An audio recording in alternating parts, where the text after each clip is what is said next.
Hello, hello ಹೇಳ್ರಿ. ಒಂದು ಈಚರ್ ಒಂದು ಗಾಡಿ ಕಳಿಸ್ಬಿಡಿದ್ರು. ಹಾ ಕಳ್ಸಿದ್ವಿ ಸರ್. ಮಾಡಲ್ ಎಷ್ಟು ಗಾಡಿ? ಮಾಡಲ್ ಒಟ್ಟು 15 ವರ್ಷದ ಐತಿ ನೋಡಿ ಸರ್ ಅದು. 15 ವರ್ಷ ಆಗಿದೆಯಾ? ಹಾ ರೀ. 15 ಅಂದ್ರೆ 2009 10 ಮಾಡಲು. ಹಾ ರೀ. ಓನರ್? ಓನರ್ ಈಗ ಥರ್ಡ್ ಪಾರ್ಟಿ ಮ್ಯಾಗ ಐತಿ ಸರ್ ಅದು. ಡಾಕ್ಯುಮೆಂಟ್ಸ್ ಎಲ್ಲ ರನ್ನಿಂಗ್ ಐತಲ್ಲ? ಹಾ, 1 ತಿಂಗಳಾಯ್ತು ಸರ್ ಮುಗಿದು. 1 ತಿಂಗಳಾಗಿದೆಯಾ? ಹಾ ಸರ್.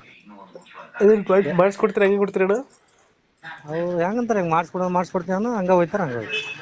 Okay okay. ಎಷ್ಟು ಎಚ್ ಪಿ ಗಾಡಿ ಇದು? ಅದು 40 HP ಬರ್ತೇನೆ ಅದು. 40 ಎಚ್ ಪಿನ ಇದು? ಹಾ ಅಣ್ಣ. ಟೈರ್ಗಳು? ಟೈರ್ ಅದಾವಣ್ಣ, 90% ಅದಾವಣ್ಣ. ಇದು ಇಂಜಿನ್ ಮತ್ತೆ ಹೆಂಗೆ ಕೊಡ್ತಿರೋದು? ಇದು ಅವು ಸಾಮಾನು ಅದು ಕೂಡಿ ಅಣ್ಣ 2.5 ನೋಡಿ ಅಣ್ಣ. 2.5? ಹಾ, ಸಾಮಾನು ಹೊಸವಣ್ಣ, ಈಗ 1 ವರ್ಷ ಆಯ್ತು ಅದು ತಗೊಂಡು. ಏನೇನಿದೆ? ಒಂದು ಎಂಜಿನ್ ಮತ್ತೆ ಒಂದು ನೇಗ್ಲ? ನೇಗ್ಲಾನೇನ ಮಡಿಕಿ ಹರ್ಗು ಕುಂಟೈತಿ ನಂದು ದಿಂಡಿ.